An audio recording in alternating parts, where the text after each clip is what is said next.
All right, so here with Jonathan Purser, owner-operator of Chick-fil-A Calhoun. And 2.5 years ago, I was in Chattanooga considering a move to Calhoun-Gordon County. And I had some friends in the area, and so I was looking at their Facebook and kind of trying to get a little feel for the community. And I saw one of them post a comment about driving through the Chick-fil-A drive-thru one day and seeing the owner of Chick-fil-A out in the parking lot praying with a customer. Mm-hmm. And as I've gotten to know you over the past couple years, you're a man of faith. You wear that on your sleeve. You wear your emotions on your sleeve. Talk about that for a little bit. Well, it's hard to define yourself without defining your core values. And for us, and really for me, that begins with my love for Jesus. I really don't think I could be who I am without walking with Christ. And so sometimes I feel very awkward because I feel like it's too much of who I am, in the sense that I almost feel like I'm pushing it. Mm-hmm. But it's hard to define yourself without your values, and it's hard to be who you are without recognizing where you come from and why you are where you are. And the way we see it, Garrett, is that everything we have is a gift from God. And so we want to acknowledge that, and we want to really live that out. Not in a pushy way, not in a forceful way, but in a gracious way. You think about what Christ did for us. It's so genuine. Absolutely. It's so real. And it's the reason we have hope and direction and purpose. And we walk in that every day. Well, and I see that in you as an individual, but also it's modeled in your store. And so I want to commend you for that. Thank you. We had lunch together. We've had lunch together several times, but the first time we sat down and had lunch together, I won't tell you where it was. Well, you know where it was. It wasn't a chicken restaurant. But you made a comment to me that really sticks out, and you said, I wrote it down here. You said, a lot of people in this town think that my mission is to sell chicken. Mm-hmm. But my mission is training and mentoring young people so that they can someday give back to the community that's given so much to me. The way I do that is through selling chicken. Sure. Why is that so important to you? Well, as the son of a pastor, purpose is very important in your life. You grow up understanding why you exist. And so for me to be in business, a for-profit business, which we are, you've really got to understand your purpose. And early on, I really struggled with this whole idea of being in business. It was a difficult idea for me. I didn't grow up with the aspirations of being in business. So as a businessman, and understanding the challenges that come along with business and the tension between success and purpose, I think it's very important that we constantly come back to purpose. And so for me, our purpose is clearly defined by Chick-fil-A, which begins with to glorify God in every statement we have, but also individually. And so I've been on this journey for 27 years. In fact, this week I celebrated 27 years as a Chick-fil-A operator, and really understanding why I do what I do. And when I think about the next generation, which, by the way, are amazing, they're not a challenge. They're tremendous. It's just a joy to pour into them. And it's amazing how interested they are in what we have to share. And so being able to spend time, I've got an appointment after I leave here today to spend time with one of our young leaders and really helping them understand their purpose, why they're here on this planet, what they're here to do, and giving them direction to move forward. You mentioned the next generation, and we talk a lot in a corporate setting sometimes about, the millennials, and sometimes they unfortunately get a bad rap. I've got a great group that I work with here at the hospital that I would, stand up against anybody.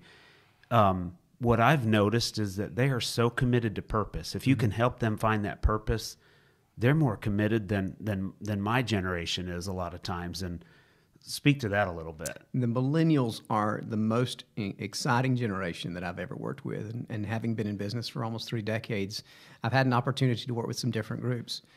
These folks are very clearly defined. They understand why they're here. And our job is simply to tap that in or tap into that with them individually, and then bring that into coalescence with what we do as a group organizationally. Yeah. And so understanding that our organization operates for purpose and that they have individual purposes. We're simply trying to bring those two together. And we don't see this generation as a challenge at all. In fact, they're the most impressive leaders I've ever worked with, and most of them are the leaders in our organization. They are awesome. Leading the business. They're running a multi-million-dollar business, and they do it with great joy. You don't have to motivate them. You don't have to challenge them. You just have to encourage them and help them understand that what they're doing really matters in the big picture. And in doing so, they respond very well to that. You came to this community in the late 99, I think. What does this community mean to you? Well, having been in business for almost a decade in another community in Metro Atlanta, we really appreciate what Gordon County is. And when I had the opportunity to be the chairman at the Chamber of Commerce, I had an opportunity to really develop a statement of value for this community. And what I recognized was this is a very unique place on earth. We do not belong to any large metropolitan area. We really stand alone. But what is really more important about Gordon County is that Gordon County understands what community is. And that is that when there's a need within our community, people respond. And they do that with great joy. They do that with tremendous generosity. And they really coalesce around an idea or a vision or a value that is consistent across the board. And we've seen this time and time again across our community. And it's something that brings me great joy. And we also see that reflected when we have outsiders from the corporate office come into our community, and they're amazed at how well things work together. Even in our recent remodel, they were just intrigued by the sense of cooperation, even with the city and the utilities and the permitting and all that took place there. What a great community. These people actually talk to each other. They cooperate. They work together. And we've seen so many times in the time that we've been here where folks have really responded to needs around our community. And from every vector, from the faith community, from the education community, from the business community.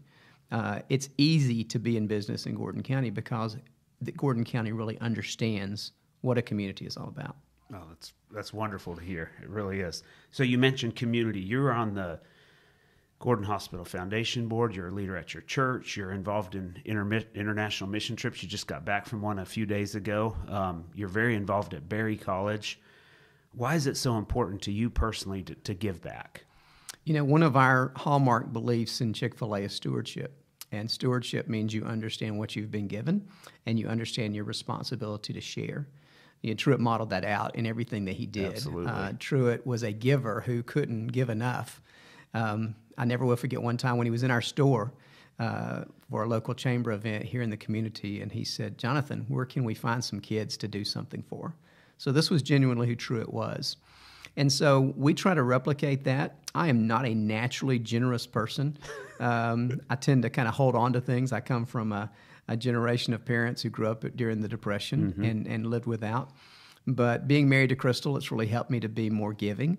And I understand how much we have received as a business and me individually, how blessed I have been to be a part of this community.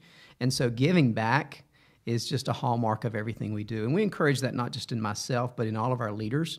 We encourage all of our leaders to be involved in the community, to do things, to give back. And we're constantly looking for the right fix, the right things to do that really reflect who we are and how we can serve the best. We can't do everything. We can't solve all the problems in our community. But by giving back, we can step into areas and roles that really make a difference and really hopefully send a message that being in business is not all about receiving, but it's also about giving. Christ reflected that, of course, many, many times in all that he said. But I think as a business person, it's very important to understand that we've been blessed tremendously, and we have a duty and a responsibility to give back. Absolutely. I was going to say that. There's a responsibility, and I'm glad you got to that. So let's talk about leadership. You mentioned Truett a couple of times. He modeled servant leadership very well. How does his leadership style permeate everything that you do at Chick-fil-A? I think the biggest thing that I learned from Truett was that Truett did not take himself too seriously. He loved to laugh. He loved to self-deprecate. He was so good at fixing his position in the big picture. And so we learned that early on. We didn't have this egoist leading our organization, even though his success was unfathomable. I mean, coming out of great poverty. Truett actually, you would say, the greatest blessing of my life was being born in poverty, because he understood that gave him perspective on everything that he had received and all the blessings that he had.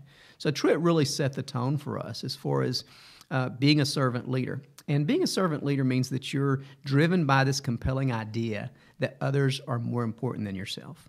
That it's not our job to be as successful as we can be individually, but it's our job to carry as many people with us to success as possible. Amen. And to do that, you've got to understand what success is. And success is never about bank accounts or possessions. But success is really going back to your purpose. Why do you exist, and are you doing that? And in leadership, servant leadership in particular, we really have an opportunity to live that out by looking at others as more valuable to ourselves. Again, going back to Christ, who was the ultimate example. He said, if someone asks you to go a mile, go for them the second mile. And so we try to live that out in what we do. Truett definitely it was an example of that. And so it's really easy as long as you remember why you're here. Right. Well, what an inspiring challenge. I go through the drive-thru at Chick-fil-A several times a week, sometimes more than once a day. And I see you sometimes sitting at that picnic table over there in the trees next to the parking lot, and you're talking with young people or visiting with community members or employees. How do you define servant leadership? Well, servant leadership for me is, again, understanding your place. And I think so often when we have success, and my life has been a story of success. If you could see where I came from, growing up in a subpar environment, and really being a challenge financially growing up, to be blessed so much, you need to understand that you've been blessed and why you've been blessed. Why does God give to some and not to others? And I think it's because He expects us to give back. He expects us to share. So servant leadership is simply about taking the blessings that you've received and bestowing them on the next generation, the next person coming along. And you never know who that might be. It could be a teenager in your store that just needs some encouragement. I had some encouragement when I was a teenager. I was working in East Ridge, Tennessee at a Kmart, and my manager just said, "Hey, what you going to do with your life? You should do something with your life." That's how long the conversation took place. And that was a vector change for me. He planted a seed. He planted a seed, and a vector change that took me in a different direction. I decided to attend college. I decided to pursue a life of purpose. And so we simply seek to look for those opportunities. What are those God-given opportunities to invest in someone else? It is not always the leaders. Sometimes it's just the individual team members. I make it a goal of mine every day to speak to everybody in the restaurant working. Sometimes that's just high and by because of the schedule, but just connecting. You have value. You're important. I see you. So often it's simply, I see you. I know you're here. You have value. Oh, that's tremendous. That's great. So each year, Gordon Hospital and Chick-fil-A partner on several different events. And my favorite event is the free meals for the veterans on Veterans Day. You have a passion for veterans. Tell me why. Well, my dad was a World War II veteran, and he loved his country, and he loved the fact that he was able to serve his country at a time of great need. And so Dad planted that seed in my heart, and I honestly, every time we have a Veterans Day, I'm just thinking about my dad all day. Yeah. Dad's been gone 14 years, but that's a day that I can remember him well. I can look at that flag, and I can understand what America is all about. So it's a wonderful opportunity to reflect on the sacrifice and the gift that was given by so many, and to just say thank you. We don't say thank you enough in our culture. And I think that's one of the ways that we can discipline ourselves to say thank you to a group that we owe so much to. Our freedoms, our privileges, all the opportunities we have were bought by our veterans. And so we're very grateful, and we have some very special veterans in our community who have really lived that out and continue to do that as an example. When we stand there in your store and sing "God Bless America," there's not a dry eye in the place. No. It's phenomenal. We have some wonderful folks who help us to remember how we got here. Yeah. And I think so often we forget that. I'm so glad you do that. And it's an honor for us at Gordon Hospital to be, just a small part. We really enjoy it. Well, we appreciate the partnership, and it's one of the most important partnerships that we have in our community is with Gordon Hospital. So you mentioned partnerships. Why are partnerships so important in a small community like ours? I think it's important to know what you can do and what you can't do. And collectively, as we collaborate together, different types of organizations can accomplish so much more. When we're working with our schools, we can do so much more. When we're working with other businesses or the Chamber of Commerce, we can do more. When we work with nonprofits like the hospital, we can do more. So collectively, we can accomplish so much more than we can individually. And as a chicken restaurant, we have our limits. We service about 2,300 transactions a day, but we can't do everything. Right. And so we're looking for other partners and relationships in the community that will help us to accomplish our purpose.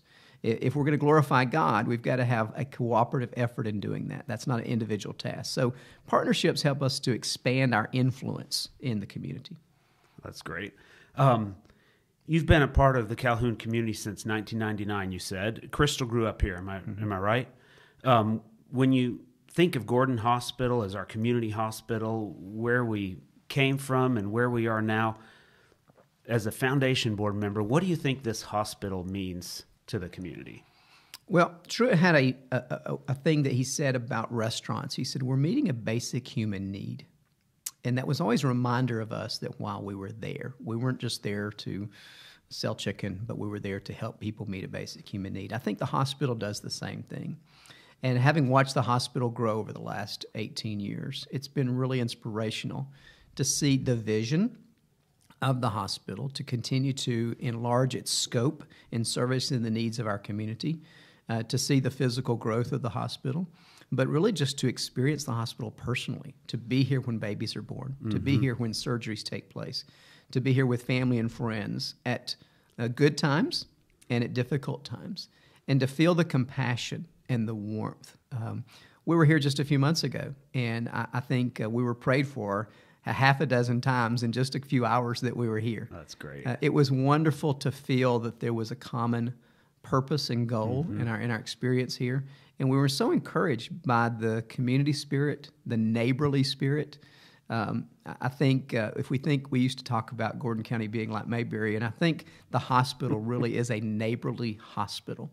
You feel like these are your friends, this is your family, these are your people.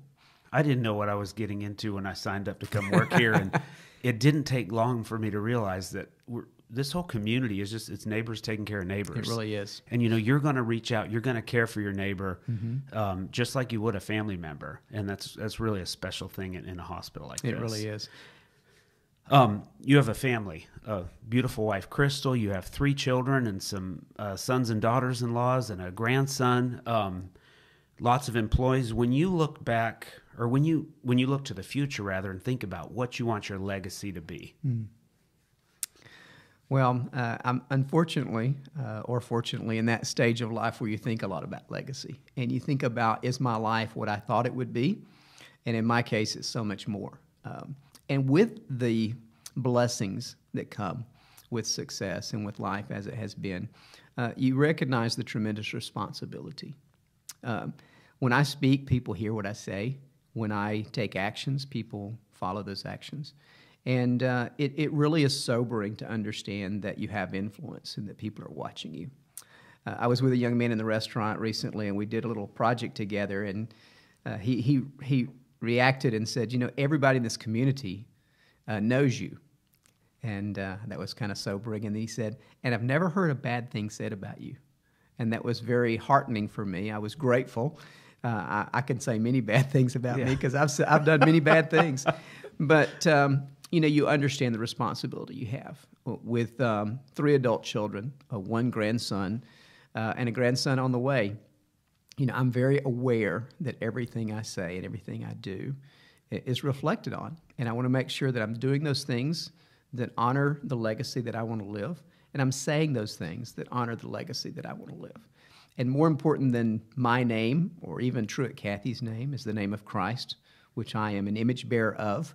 And I want to make sure that that reputation of being an image bearer of God, of Christ, is sincere and genuine. That doesn't mean I don't make mistakes. It doesn't mean I'm nowhere near perfect. I make many, many mistakes, and even sometimes I am amazed at how many times I can mess up in the course of a day. But my overriding desire is to honor the Lord, to live a life that my children will be proud of, that when they have a time to reflect on me and who I am, that they can be proud, that they can be pleased that they bear my name. My daughter-in-law is always reminding me, and she works at our corporate office, so having my last name is a little bit of a badge for her. Yeah, it could be a badge of honor or of dishonor, and she's always reminding me that she's so grateful to be a purser.